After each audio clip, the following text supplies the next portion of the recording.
할렐루야. 다소니 커뮤니티 매일 묵상 함께 하겠습니다. 믿음과 행함 5번째 시간, 물질관 정립 들으라 부한 자들아 란 제목으로 묵상 함께 하겠습니다. 본문 야고보서 1장 9절에서 11절입니다. 낮은 형제는 자기의 높음을 자랑하고 부한 자는 자기의 낮아짐을 자랑할지니 이는 그가 풀의 꽃과 같이 지나감이라. 해가 돋고 뜨거운 바람이 불어 풀을 말리면 꽃이 떨어져 그 모양의 아름다움이 없어지나니 부한 자도 그 행하는 일에 이와 같이 쇠잔하리라. 어제 말씀드렸듯이 오늘 본문을 좀 더 자세히 확장하여 풀어나가며 말씀을 더 깊이 나누고자 합니다. 오늘 본문의 핵심 구절은 10절 하반절입니다. 이는 그가 풀의 꽃과 같이 지나감이라 라는 말씀입니다. 여기서 그가는 무엇을 지칭하는 것입니까?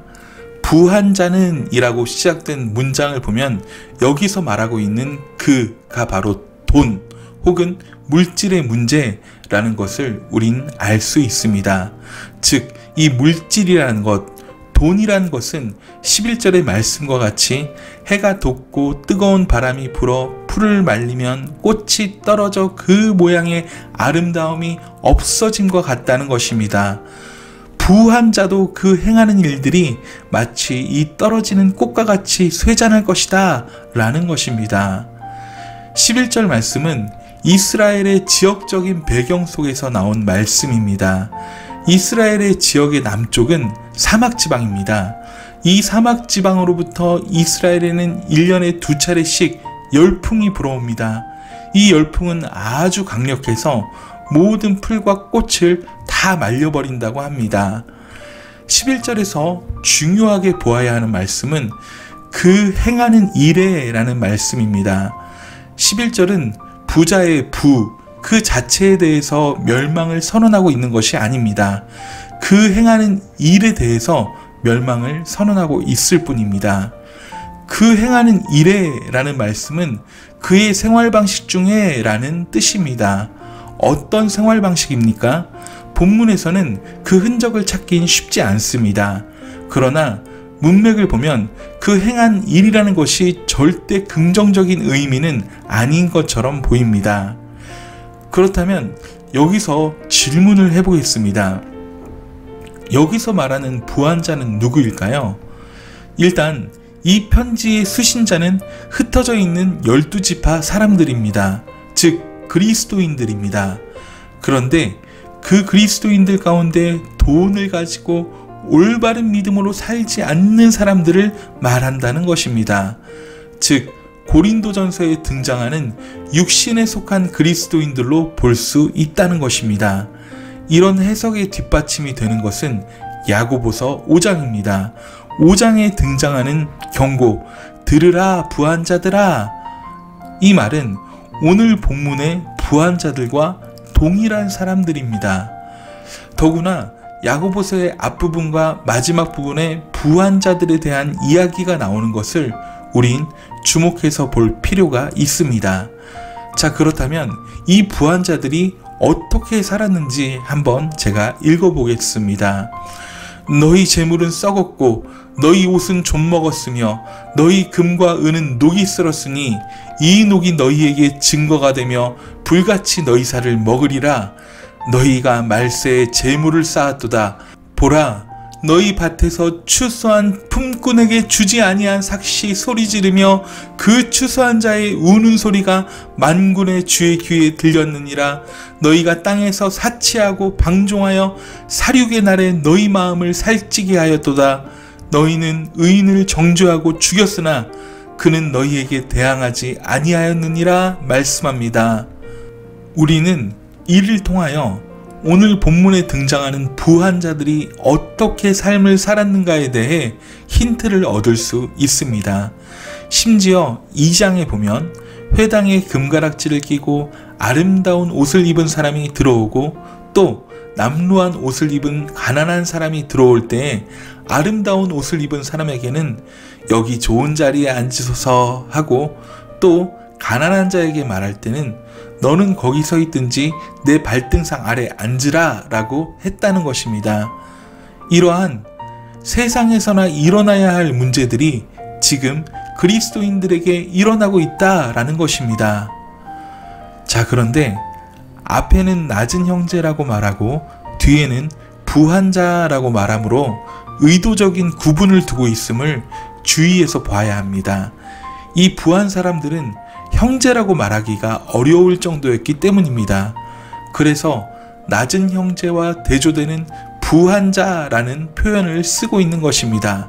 즉, 형제라고 말할 수 없는 사람입니다.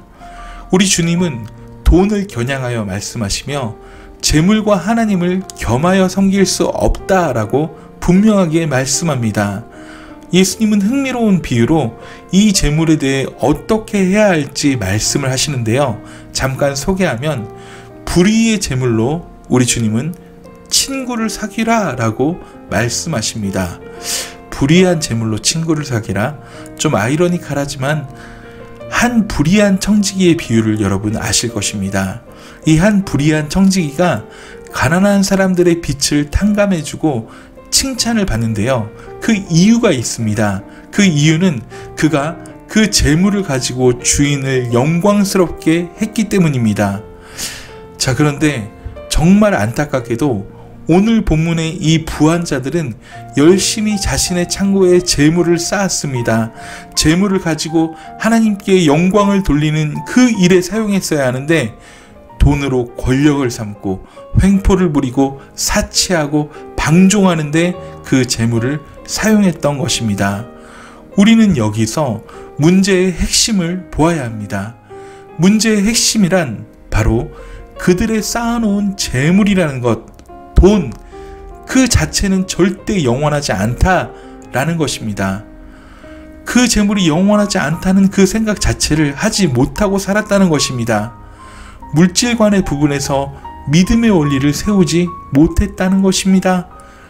그래서 그것이 영원할 것처럼 권력을 삼고 열심히 땅의 창고에 재물을 쌓았다는 것입니다. 자, 그렇다면 여러분, 믿음으로 행하고 산다는 것은 무엇을 의미합니까? 돈, 재물에 대한 올바른 성경적인 관점을 정리하는 것, 이것이 중요하다는 것입니다. 돈은 있으면 유용한 것입니다. 그러나 그것은 들의 풀과 같이 없어질 수 있는 것입니다. 영원한 가치가 절대 아닙니다. 그러니 돈이 있을 때 그것을 가지고 사람들을 돕고 베풀고 하늘 창고에 쌓아야만 한다는 것입니다. 그것이 바로 믿음으로 사는 사람의 재물관이라는 것입니다.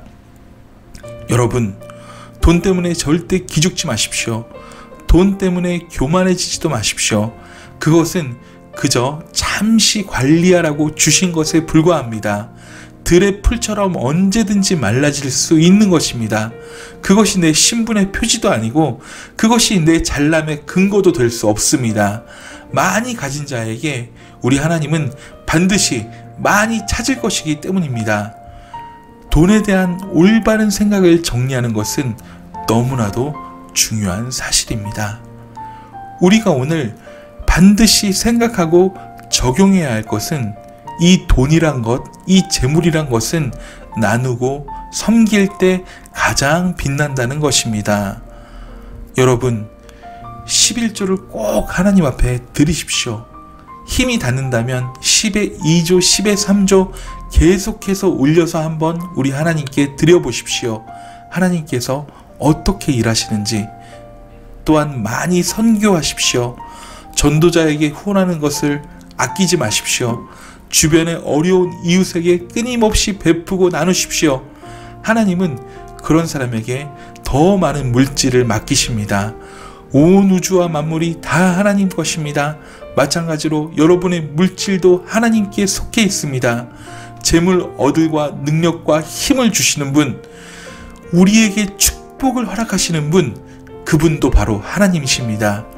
여러분, 그 하나님을 우리의 주인으로 모시고 섬기고 있다면 우리가 이제부터 돈에 대해 어떤 태도를 취해야 하는지 답이 나올 것입니다.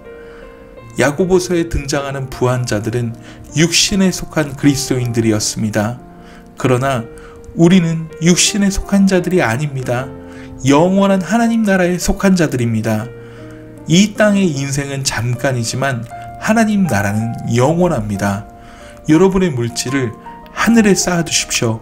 하나님이 저와 여러분을 통해서 일하실 것입니다. 오늘 하루도 승리하세요. 사랑하고 축복합니다. 샬롬.